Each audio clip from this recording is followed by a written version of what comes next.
آج سب جانتے ہیں کہ ہمارے ملک میں اس وقت جو ٹرپل طلاق کا مسئلہ چل رہا ہے اور اس کو میڈیا بہت اچھال رہا ہے اور ہر جگہ اس کے تذکرے ہو رہے ہیں، تبصرے ہو رہے ہیں، اور یہ جو بل اب لوک سبھا میں گیا جو سب جانتے ہیں وہ بل میرے ہاتھ میں ہے، میں اس کی کچھ چیزیں آپ کے سامنے پڑھ کر سناتا ہوں۔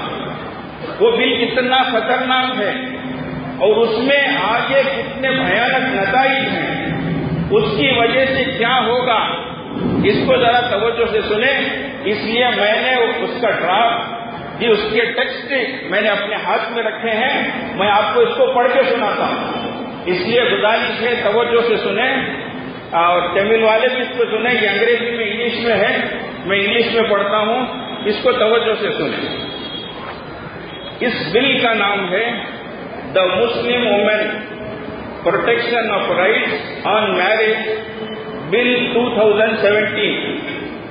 میں دوبارہ پڑھ رہا ہوں، دا مسلم وومن بریکٹ میں لکھے ہیں protection of rights on marriage bill 2017۔ اس میں ٹرپل طلاق کا تذکرہ نہیں ہے، پہلی بات یاد رکھیں۔ اس کا جو ٹائٹل ہے اس میں ٹرپل طلاق کا تذکرہ نہیں ہے، بلکہ مسلمان عورتوں کے نکاح سے متعلق جو حقوق ہیں ان کے سلسلے میں یہ بل ہے۔ اس میں طلاق کا لفظ بھی نہیں ہے، ٹرپل طلاق بھی نہیں ہے اور سنگل طلاق بھی نہیں ہے۔ پلیز نوٹ دس، اس میں 3 طلاق کا بھی تذکرہ نہیں ہے، 1 طلاق کا بھی تذکرہ نہیں ہے، بلکہ protection of rights on marriage, نکاح کے بارے میں جو حقوق متعلق ہوں گے عورتوں کے تحفظ کے خاطر یہ بل۔ اب اس میں آگے چل کر 1 طلاق کو بھی ختم کرنے کی، اسی طریقے سے 1 نکاح سے زیادہ دوسرے نکاح اس کو ختم کرنے کی، اور نہ جانے اللہ خیر کرے اور کیا کیا چیزیں ذہنوں میں ہیں ان سب کو لانے کے لیے ایسا ٹاپک لایا گیا ہے جس میں ساری چیزوں کو وہ لے سکتے ہیں۔ آپ اس کو سمجھیں، اس میں نہ ٹرپل طلاق کا تذکرہ ہے نہ سنگل طلاق کا تذکرہ ہے۔ پھر میں آگے پڑھ رہا ہوں، یہ تو ٹائٹل ہوا، A bill to protect the rights of married women, Muslim women, and to prohibit divorce by pronouncing talaq, triple talaq نہیں ہے، by pronouncing talaq by her husband and to provide for matters connected therewith or in relation thereafter۔ اس میں بھی کہیں بھی triple طلاق کا تذکرہ نہیں ہے، سنگل طلاق۔ اس پوری عبارت میں آپ نوٹ کریں کہیں بھی ٹرپل طلاق کا تذکرہ نہیں ہے۔ آگے یہ چیپٹر نمبر 1 میں پھر اس کو لا رہے ہیں، دس ایکٹ میں be called the Muslim women protection of rights on marriage act 2017۔ پھر آگے کہتے ہیں چیپٹر نمبر 2 میں اینی پروناؤنسمنٹ آف طلاق، ٹرپل طلاق نہیں ہے، آف طلاق by a person upon his wife by words either spoken or written or in electronic form or in any other manner whatsoever shall be void and illegal۔ آپ سمجھ رہے ہیں، یعنی کسی بھی طریقے سے زبانی ہو یا فون کے ذریعے سے ہو یا میسج کے ذریعے سے ہو یا کسی اور طریقے سے ہو، شوہر اگر اپنی بیوی کو طلاق دے تو وہ انلیگل ہوگی، شمار نہیں ہوگی۔ کیا یہ بات قرآن کے خلاف نہیں ہے؟ قرآن جب کہہ رہا ہے طلاق مرتان، طلاق 2 مرتبہ ہے، اور یہ قانون کہہ رہا ہے کہ مرد کو کسی طریقے سے حق ہی نہیں ہے، تو یہ قرآن کے خلاف ہوا کہ نہیں ہوا؟ بولے، آپ بولیے، جواب دیجیے۔ تو بالکل اس طریقے پر یہ جو بل پیش کیا جا رہا ہے، یہ بل عنوان جو دیا گیا ٹرپل طلاق کا، اس کو پیش کر کے اسلام کے ایک قانون کو بدلنے کی یہ سازش اور کوشش ہو سکتی، اس کو اچھی طریقے سے سن لیں۔ اب اللہ کے نبی صلی اللہ علیہ وسلم پر جب وحی نازل ہوتی تھی، آیتیں نازل ہوتی تھی، تو کفار کی ایسی باتیں کرتے تھے. وَإِذَا تُلِيَتْ عَلَيْهِمْ آيَاتُنَا بَيِّنَاتٍ، جب لوگوں پر ہماری آیتیں واضح نشانیاں پڑھی جاتی تھی، سنائی جاتی تھی، تو وہ کہتے تھے کون؟ جن کو آخرت کا یقین نہیں، وہ کہتے تھے قَالَ الَّذِينَ لَا يَرْجُونَ لِقَاءَنَا ائْتِ بِقُرْآنٍ غَيْرِ هَذَا، اے محمد تم اس قرآن کے علاوہ دوسرا قرآن لاؤ. یہ بہت مشکل ہے، ہم پہ بہت بھاری گزر رہا ہے، اس لیے اس قرآن کے علاوہ دوسرا قرآن لاؤ. نہیں تو پھر او بدل ہو، اسی قرآن کو رکھنا ہے تو اس میں تبدیلی کر دو، اس کو بدل دو. سبحان اللہ، جو کافروں نے بات کہی تھی آج کے کافر کی ویسی بات کر رہے ہیں. اللہ تعالیٰ فرماتے ہیں اے ہمارے حبیب صلی اللہ علیہ وسلم آپ ان سے ڈائریکٹ کہیے قل ما یکون لی ان ابدلہ من تلقاء نفسی، مجھے کوئی حق نہیں ہے، مجھے کوئی پاور نہیں اور اتھارٹی نہیں ہے کہ میں اس قرآن کو اپنی مرضی سے بدل دوں. آج بھی ہمیں یہی کہنا ہے کہ ہم ہر چیز کے لیے گوارا ہیں، لیکن قرآن بدل جائے یہ ہمیں ہرگز گوارا نہیں.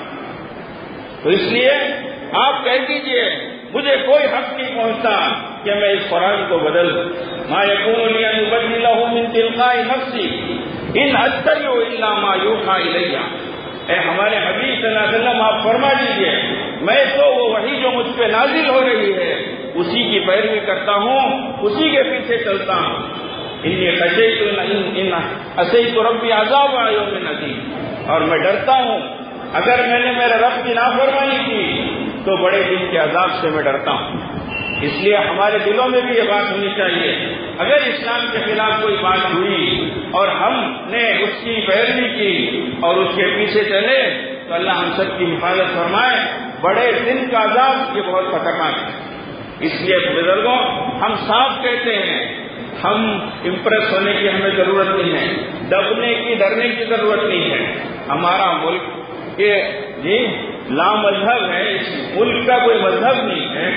جی ہمیں اپنے مذہب پر رہنے اور عمل کرنے کا پورا حق ہے، اختیار ہے. کانسٹیٹیوشن آف انڈیا ہمیں دستور ہند اس کی اجازت دیتا ہے، تو ہم کو ہمارے مذہب کو بدلنے کی اس کی اجازت اور اس کا حق کس کو پہنچتا ہے جب رسول اللہ صلی اللہ علیہ وسلم کو نہیں ہے؟ اور آپ کو کہا جا رہا ہے کہ آپ صاف طور سے کہہ دیجئے کہ مجھے قرآن کو بدلنے کا کوئی حق نہیں ہے. تو وہ جن کو پیشاب کا طریقہ نہیں معلوم، جو کھڑکے موتنے والے ہیں، وہ ہمیں شریعت بتاتے ہیں اور طلاق کا طریقہ ہم کو سکھاتے ہیں، جن کو خود اپنی زندگی کا طریقہ نہیں معلوم، وہ کتاب ہدایت کو بدلنے کی کوشش اور سازش کریں کہ کسی صورت میں کسی حالت میں گوارا نہیں. اس لیے بزرگوں ہم نے پوری ذمہ داری کے ساتھ یہ بات کہی ہے. آج مسئلہ یہی ہے ہمیں ہمارے مسائل معلوم نہیں، ہمیں شریعت کی خوبصورتی کیا ہے، شریعت کی تعلیمات کتنی اچھی ہیں ہمیں معلوم نہیں.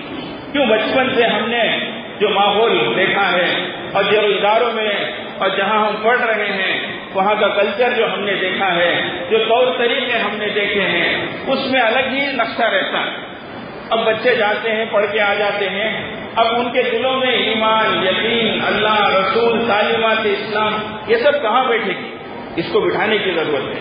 اس لیے ہر ایک کی ذمہ داری بنتی ہے آپ اپنے گھر میں جائیں، آپ سمجھائیں، بیوی بچوں کو بتائیں.